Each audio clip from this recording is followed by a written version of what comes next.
صحابہ کرام علیہم رضوان فرماتے ہیں کہ حضرت سعد بن معاذ رضی اللہ تعالیٰ عنہ کا جنازہ تھا.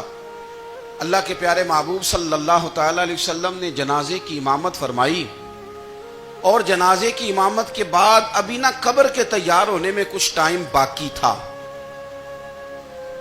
تو حضور زمین پہ تشریف فرما ہوئے. لوگ قبر کی تیاری میں ہیں. بعض اوقات ہوتا ہے نا ابھی قبر نہیں تیار ہوئی، تو کہتے ہیں کہ لکڑی کے ساتھ حضور نے زمین کریدنی شروع کر دی، اور دیر تک حضور نے چہرہ نور کو زمین کی طرف جھکائے رکھا، گویا زمین شرف دیدار حاصل کرتی رہی. دیر تک چہرہ نور جھکا رہا زمین کی جانب، حضور نے رخ نور کو پھیر لیا. صحابہ کہتے ہیں کہ ہم نہ بڑے، جب حضور ہمارے قریب ہوتے تھے تو ہمارا خیال ہوتا تھا کہ رحمت کی برکھا ہے، اپنے اپنے حصے کا کرم اڈیل لے اپنے اوپر. فرماتے ہیں منتظر تھے کہ حضور کب ہماری طرف رخ انور پھیریں اور ہم کریم سے کوئی بات سن سکیں. ارشاد فرماتے ہیں کہ ہم بڑے شدید منتظر تھے. دیر کے بعد نبی پاک علیہ الصلوۃ والسلام نے چہرہ انور اٹھایا. دیر کے بعد چہرہ انور اٹھایا. یہ دیکھیں تبلیغ ہو رہی ہے، اور جب حضور نے چہرہ انور اٹھایا تو آنکھوں میں آنسو تھے، رو رہے تھے. اور 3 دفعہ حضور نے فرمایا، چونکہ قبر تیار ہو رہی تھی، 3 دفعہ نبی کریم نے فرمایا لوگو قبر آخرت کی منزلوں میں سے پہلی منزل ہے، اس کی تیاری کر لو، اس کی تیاری کر لو، اس کی تیاری کر لو. 3 دفعہ حضور نے یہ جملے دہرائے. کیوں؟ ایک میں تبلیغ کرتا ہوں پر اس میں نہ درد ہے، نہ رونا ہے، نہ وہ لب و لہجہ. ایک حضور دعوت دے رہے ہیں قبر کی تیاری کی، لیکن اس میں آنسو ہیں، اس میں خاص رغبت ہے غلاموں کے لیے. تو اپنی زندگی کے اندر جو ہمارا انداز تکلم ہے، ہمارا انداز گفتگو ہے، میں کہا کرتا ہوں کہ ہم نا دین کے لیے جب کلام کر رہے ہوتے ہیں تو شدت ہوتی ہے ہمارے جملوں کے اندر. بعض مقامات شدت کے ہوتے ہیں. آپ جہاد کی بات کر رہے ہیں، ناموس رسالت کی بات کر رہے ہیں، تو کسی جگہ آپ کے لب و لہجے کے اندر شدت کا ہو جانا برا نہیں ہے، بلکہ وہ اچھا ہے. لیکن میرے عزیز ہر وقت ہی کچھ لوگ تلخ ہیں. انہیں کسی وقت بھی آپ ان سے ملاقات کر لیں وہ لوگ آپ کو پریشان ہی نظر آئیں گے. حضرت سیدنا عبداللہ ابن عمر رضی اللہ تعالیٰ عنہ روایت کرتے ہیں کہ نبی پاک صلی اللہ تعالیٰ علیہ وآلہ وسلم نے ارشاد فرمایا کہ جنت میں ایسے بھی کمرے ہوں گے، جنت میں کچھ ایسے کمرے، کچھ ایسے مکانات بھی ہوں گے کہ باہر کھڑے ہوں گے تو اندر نظر آئے گا، اور اندر کھڑے ہوں گے تو باہر نظر آئے گا. یعنی ایک تو تم آئینے لگاتے ہو نا، وہ دیواریں اتنی شفاف ہوں گی کہ اندر باہر سے ان کا حسن دکھائی دے گا.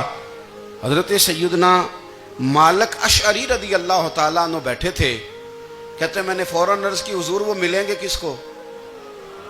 وہ جو اتنے حسین گھر ہوں گے کہ دیواریں ہی شیشے کی محسوس ہوں گی، اندر باہر سے حسن کے جلوے دکھائی دیں گے، حضور وہ ملیں گے کسے؟